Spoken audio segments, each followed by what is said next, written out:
स्वागत है आप सभी का एडवांस डिग्री में। आज हम आपको BSc second year third semester zoology का यूनिट 8 का टॉपिक पढ़ाने वाले हैं, जो कि आपका मॉलिक्यूलर टेक्निक्स है। एक स्टूडेंट ने हमें बोला था कि आप जो ये 8th यूनिट है, इसमें जो न्यूक्लियो एसिड फर्मेंटेशन है, इसके कुछ स्टेप्स होते हैं डीएनए एक्सटेंस करने के, वो आप एक बार हमें ग्राफ में समझा दीजिएगा। तो हमने इसीलिए ये वीडियो अपलोड कर रहे हैं। इसमें आपको टाइप्स मिल जाएंगे: cell lysis, cell DNA purification, DNA concentration और सेल कल्चर के। तो चलिए इस वीडियो को देखते हैं। ये छोटी वीडियो होने वाली है। अगर आपको किसी नए टॉपिक को पढ़ना है तो आप हमें कमेंट कर सकते हैं, और कुछ टाइम बाद हम आपको थर्ड सेमेस्टर वालों को लाइव क्लासेस देने वाले हैं, जो कि शाम को 9 बजे से होगी।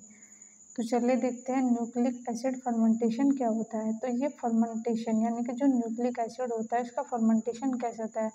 किसी भी लिविंग सेल, आपको सेल के बारे में पता है, लिविंग यानी कि जो जीवित सेल है, कैसे न्यूक्लिक एसिड यानी डीएनए और आरएनए को अलग किया जाता है। मान लीजिए ये कोई भी क्या है, सेल हो गई, ये क्या है, ये लिविंग सेल है। इसमें जो जेनेटिक मटेरियल होगा, या तो वो आपका डीएनए होगा प्लस आरएनए। तो इन्हें किसी भी सेल से कैसे अलग किया जाता है, जेनेटिक मटेरियल को यानी कि डीएनए या आरएनए को कैसे अलग किया जाता है, ये टेक्निक से इनके थ्रू इन्हें अलग किया जाता है, जो मैं अभी बताऊंगी। हम कितने टाइप के डीएनए को अलग कर सकते हैं। तो ये कुछ टाइप के डीएनए होता है जिनसे अलग किया जा सकता है। तो इसमें जो टोटल सेल डीएनए होता है, ये 3 टाइप के होते हैं। फर्स्ट हो गया आपका टोटल सेल डीएनए, सेकंड हो जाएगा एक्स्ट्रा क्रोमोसोमल डीएनए, और जो थर्ड हो गया वो हो गया आपका फेज डीएनए। तो ये 3 टाइप के हैं। इसमें से हम टोटल सेल डीएनए के बारे में पढ़ेंगे, यानी कि जो सेल होती है, जो टोटल सेल होती है, उसमें कितने डीएनए होते हैं उसके बारे में पढ़ेंगे। तो देखिए, सेल कल्चर जो होता है, यहाँ पर हम कल्चर नहीं कराए। कल्चर का मतलब होता है किसी भी बैक्टीरियल सेल को या किसी भी सेल को ग्रो कराना है, उसकी मल्टीपल कॉपी प्राप्त करना है, उसके बारे में हम नहीं पढ़ रहे हैं।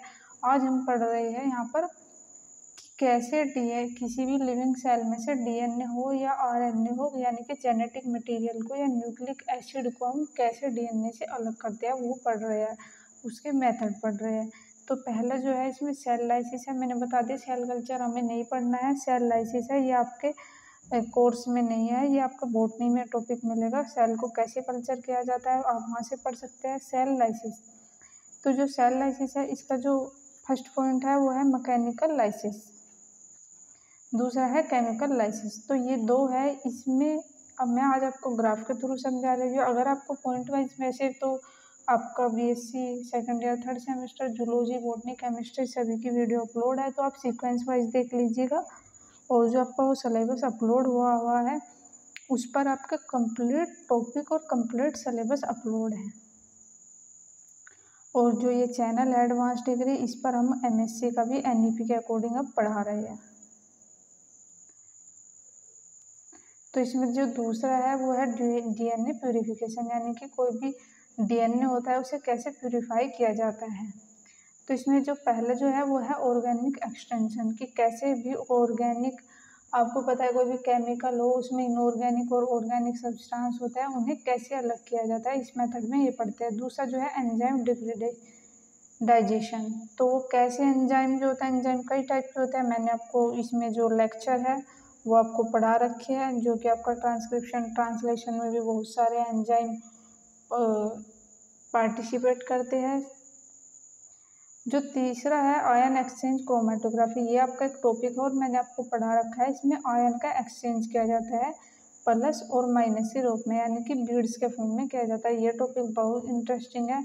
इसमें कलर का सेपरेशन किया जाता है, और ये जो क्रोमेटोग्राफी होती है ये कई टाइप की होती है, ये भी पढ़ा रखा है। और आपका ये जो जॉइंट है आयन एक्सचेंज क्रोमेटोग्राफी, ये भी पढ़ा रखा है। Use of the silica and glucosamine, ये आपका सिलिका जेल होता है जो कि बीड्स के फॉर्म में या सेल में डाला जाता है, ये भी मैंने टॉपिक पढ़ा रखा है। जो अगला जो है डीएनए कंसंट्रेशन। तो जो डीएनए होता है उसमें कितनी कंसंट्रेशन होती है, एथेनॉल प्रेसिपिटेशन, ये भी मैंने आपको पढ़ा रखा है, यानी कि ये सभी टॉपिक पढ़ा रखे हैं।